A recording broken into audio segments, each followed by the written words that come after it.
ఇదొక మొనాటమీగా రోజు 4-5 వాయిదా తీర్మానాలు ఇవ్వడం, దాన్ని తిరస్కరించడం, మళ్ళీ ఇది ఒక రచ్చ నడుస్తున్నది తప్పించి ఏళ్ల తరబడి దశాబ్దాలుగా ఇదో పెంట అయిపోయింది. పెట్టిన పర్పస్ అది వాయిదా తీర్మానం అనేటువంటి. అత్యవసరంగా ఏదైనా సమస్య ప్రభుత్వం నోటీసుకి తీసుకురావడానికి ప్రతిపక్షానికి ఇచ్చేది. ప్రభుత్వాలు కూడా అప్పట్లో ఒక 20 ఏళ్ల క్రితం అయితే ప్రభుత్వాలు అట్లా వాయిదా తీర్మానం మీరు ఇచ్చింది దాన్ని బట్టి మాకు విషయం అర్థమైంది. ఇది చంద్రబాబు గారు 2004కు ముందు, తర్వాత రాజశేఖర రెడ్డి గారు 2004 తర్వాత వచ్చినప్పుడు ఆ ప్రొసీజర్ నడిచేది. వీళ్ళు వాయిదా తీర్మానం ఇచ్చినప్పుడు మీరు ఇచ్చిన పర్పస్ మాకు అర్థమైంది అంటూ దానికి ఏదో ఒక స్పష్టమైన ప్రకటన ఇచ్చేది ప్రభుత్వం.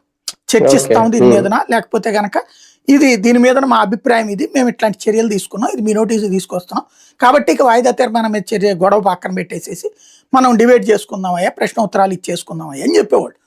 అది నైతికతతో కూడినటువంటి డిబేట్.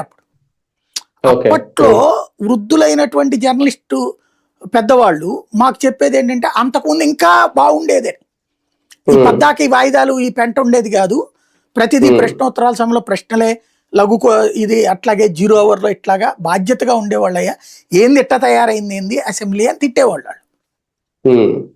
నాలాంటి వాడికి ఏంటి అంతకు ముందు ఏందో తెలియదు, లేదో చేదస్తంగా మాట్లాడుతున్నారు అనుకునేవాళ్ళం. ఇది గొప్పగా అనిపించింది. ఇప్పుడు చూస్తే ఇప్పటి దరిద్రంతో పోల్చుకుంటే